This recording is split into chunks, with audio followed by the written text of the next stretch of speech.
यह 30 अक्टूबर 1969 की रात 9:45 बजे है, कैलिफोर्निया के बेनेसिया में एक छोटे से उपनगरीय शहर में जहां सैन फ्रांसिस्को के बाहर है। एक युवा जोड़ा, माइकल मेजियू और डार्लेन फेरिन, एक शांत पार्किंग लॉट में अपने कार में बैठे थे जब अचानक एक आदमी से कहीं से निकलकर दरवाजा खोलकर उन पर कई गोलियां चलाने लगा। गोलियों की आवाज रात के हवा में गूंथती गई जैसे कि जोड़ा पुलिस की मदद के लिए दौड़ रहा था। माइकल ने बाद में इस दृश्य को जैसे कि युद्ध क्षेत्र के रूप में वर्णित किया, जैसे कि वे शूटर से भागने की कोशिश कर रहे थे। हत्यारे की गोलियों ने डार्लेन को मौत के करीब पहुंचा दिया और माइकल गंभीर चोटें लगीं। जब हम इस भाग्यशाली रात को फिर से बनाते हैं तो आप एक ठंडी और अंधेरी पार्किंग लॉट में ले जाए जाते हैं जहां एक दूर के हाईवे की दूर से आने वाली ध्वनि के अलावा कोई और ध्वनि नहीं है। एक पास के स्ट्रीट लाइट से आने वाली रोशनी से हवा में एक अजीब सी गंध है और एक पास के स्ट्रीट लाइट से आने वाली रोशनी से जमीन पर लंबे भयानक छायाएं पड़ती हैं। आप एक छोटी सी सेडान को देखते हैं जिसका इंजन अभी भी चल रहा है, ड्राइवर की ओर खुला हुआ दरवाजा और गोलियों से टूटी हुई खिड़की। माइकल और डार्लेन के चीखें अभी भी रात में गूंजती हैं जैसे कि वे हत्यारे के क्रोध से बचने की कोशिश कर रहे थे। उनकी कार, जो एक समय में स्वतंत्रता का प्रतीक थी, अब बर्बाद हो गई है, जो आगामी हिंसा का प्रमाण है। हत्यारा, एक 30 के दशक का आदमी, ऊंचा और प्रभावशाली, एक भयानक मुस्कान उसके चेहरे पर फैली हुई थी। उसकी आंखें एक प्रकार की बुराई का प्रभावित थे। उसका चेहरा अस्वच्छ और किनारों पर कठोर था और एक विशिष्ट मूंछ उसके व्यक्तित्व का एक परिभाषित गुण था। वह एक हुडेड जैकेट और एक जोड़ी सनग्लास पहने हुए थे जो उसके रहस्य और भय का एक प्रभावित था। उसके आंदोलन संगठित और सोच समझकर किए जा रहे थे, जैसे कि वह जोड़े के डर से हर पल का आनंद ले रहा था। माइकल ने बाद में हत्यारे की आवाज को निम्न और ग्रेवली के रूप में वर्णित किया, जिसकी एक विशिष्ट ध्वनि थी जो उसके लिए शायबी या रेस का कारण बनती थी। गवाहों ने गोलियों की आवाज और चीखों की आवाज की सुनी, जिसके बाद हत्यारे की कार की आवाज सुनी गई जो दृश्य से दूर चली गई। उन्होंने हत्यारे को एक सफेद पुरुष के रूप में वर्णित किया जो 30 से 40 वर्ष की आयु का था, जिसकी एक विशिष्ट मूंछ थी और एक हुडेड जैकेट पहना हुआ था। कुछ गवाहों ने यहां तक कि एक लाइसेंस प्लेट नंबर भी देखा, जो बाद में मामले में एक महत्वपूर्ण सबूत साबित हुआ। जब गवाहों ने इस दृश्य को देखा तो उन्हें एक भयानक और भयानक भावना का अनुभव हुआ, जैसे कि उन्होंने कुछ बहुत ही भयानक देखा हो। उन्होंने तुरंत पुलिस को फोन किया, जो दृश्य पर पहुंचे, जो आगामी भयानकता के बारे में अनजान थे। हम आगे बढ़ने से पहले सब्सक्राइब करें और बेल को दबाएं। हम प्रतिदिन नए मामले पोस्ट करते हैं। हम एक अमेरिकी इतिहास में सबसे प्रसिद्ध अपराधी के मामले में गहराई से जानेंगे और हम अभी शुरू हो रहे हैं। मुझे आपको इस कहानी के शुरुआती से वापस ले जाने दें। 1960 के दशक के अंत में, जब एक श्रृंखला के रहस्यमय पत्र और कोड शुरू हुए जो उत्तरी कैलिफोर्निया में एक श्रृंखला के हत्यारे के होने का संकेत देते थे। जेडियाक नाम से जाने जाने वाले हत्यारे ने कम से कम 5 लोगों की जान ली और कई वर्षों तक एक समुदाय को डराने के लिए। लेकिन वह कौन था और वह क्या कारण से इतनी हिंसक अपराध करता था? हम इस मामले में सबूत, सिद्धांत और मिथकों की जांच करेंगे और तथ्यों से काल्पनिक को अलग करने का प्रयास करेंगे। हम जेडियाक हत्यारे की धुन। आइए हमारे सच्चे अपराध श्रृंखला के वापस आ जाएं, जहां हम मानव इतिहास के सबसे अंधेरे कोनों में घुसते हैं। आज हम ज़ोडियाक किलर के मामले की जांच कर रहे हैं, जो उत्तरी कैलिफोर्निया में 1960 के दशक के अंत और 1970 के दशक की शुरुआत में एक अज्ञात श्रृंखला की हत्याएं थीं।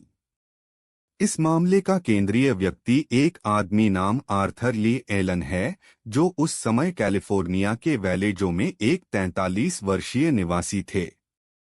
आर्थर एक पूर्व नेवी आदमी और एक मैकेनिक द्वारा व्यापार था, जो अपने मां और स्टेप फादर के साथ एक शांत उपनगरीय पड़ोस में रहता था।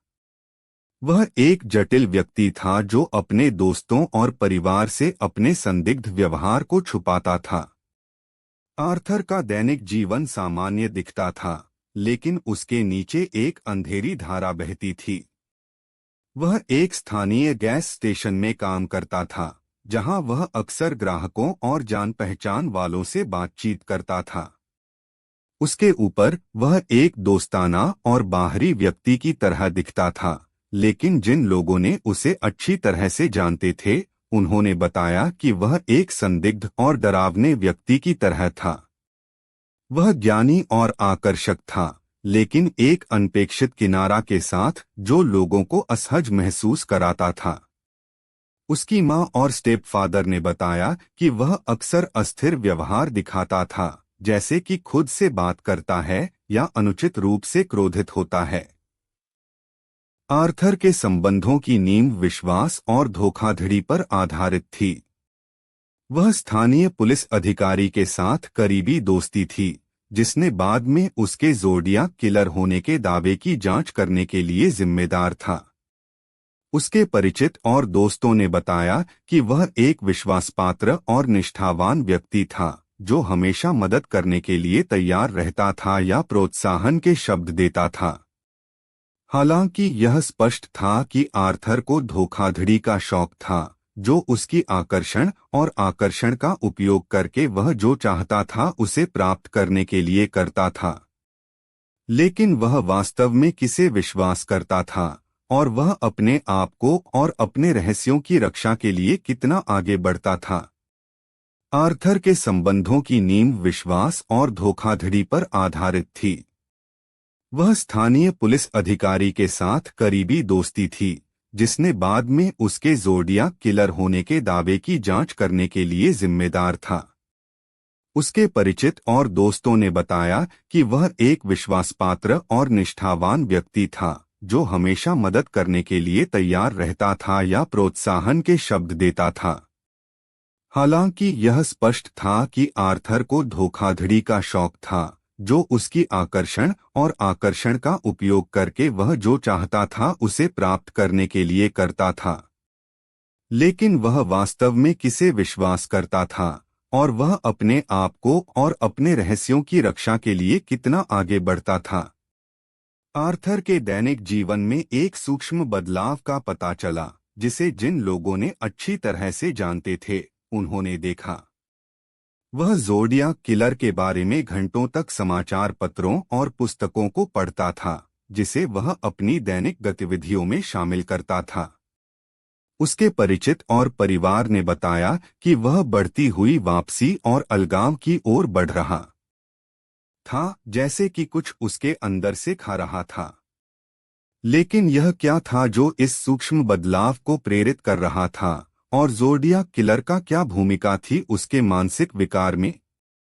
क्या वह मामले के प्रति केवल रुचि रखता था, या वह कुछ गहरे और अधिक संदिग्ध की ओर आकर्षित हो रहा था? आर्थर के वास्तविक स्वभाव के पहले चेतावनी संकेतों के रूप में जिन लोगों ने देखा, उनके परिवार और दोस्तों को जोखिम के बारे में जागरूक नहीं था। उन्होंने बताया कि वह अपने दैनिक कार्यों के बिना कोई समस्या नहीं थी, जैसे कि वह अपने दैनिक कार्यों के बिना कोई समस्या नहीं थी। लेकिन वह एक ठंडी 20 दिसंबर 1968 की रात थी, जब वैलेजो कैलिफोर्निया में एक दुखद घटना घटी। सूरज शहर पर धीरे धीरे डूब रहा था, सड़कों और घरों पर एक सुनहरा प्रकाश फैल रहा था।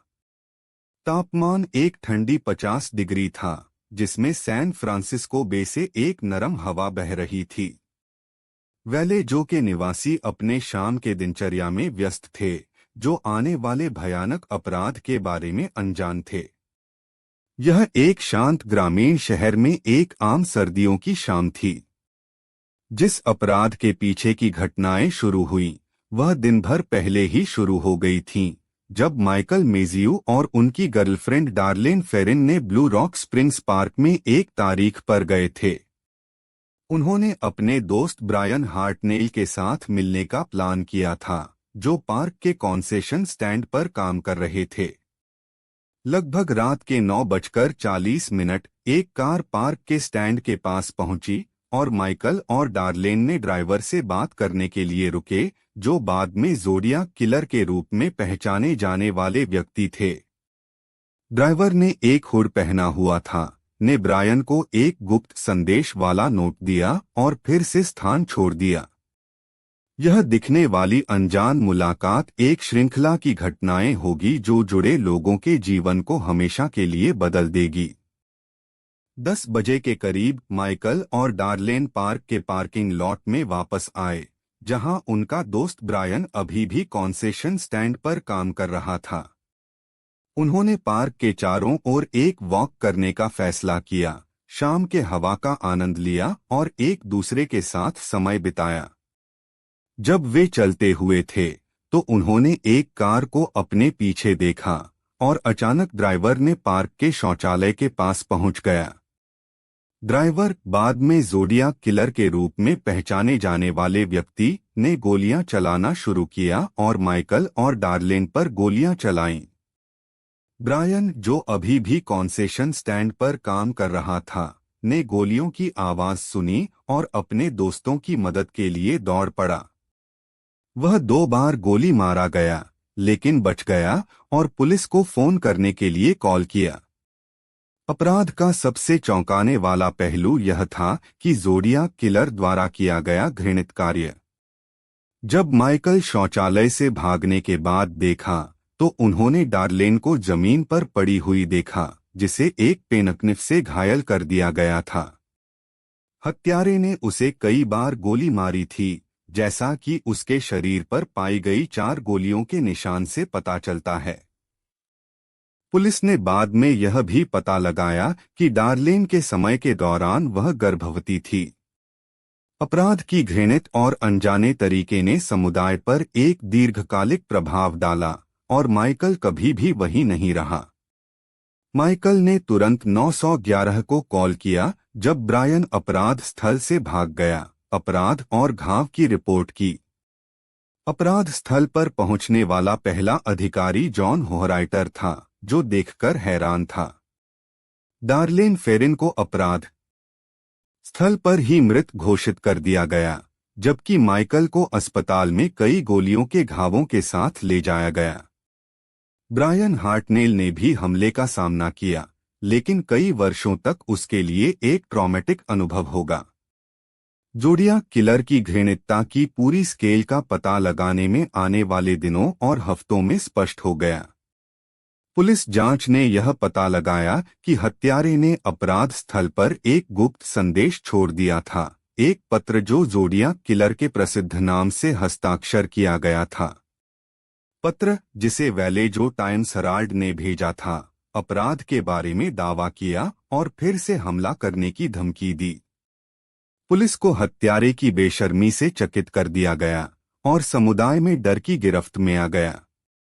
और जब पुलिस अपराध स्थल की जांच करने लगी तो उन्होंने एक ऐसा सबूत पाया जो सबक पहली रिपोर्ट ज़ोडियाक किलर के अपराधों की सामने आई थी। दिसंबर 1968 में डेविड फार्डे की हत्या के बाद एक हाई स्कूल छात्र जो अपने कार में मृत पाया गया था, वैलेजो कैलिफोर्निया में। पुलिस पहले अपराध स्थल से बाएफएफए ली थी और कोई भी सुराग नहीं था। एकमात्र सुराग एक व्याकुल संदेश था जो अपराध स्थल पर छोड़ दिया गया था, लेकिन यह अनसाइन था और इसमें कोई भी जानकारी नहीं थी।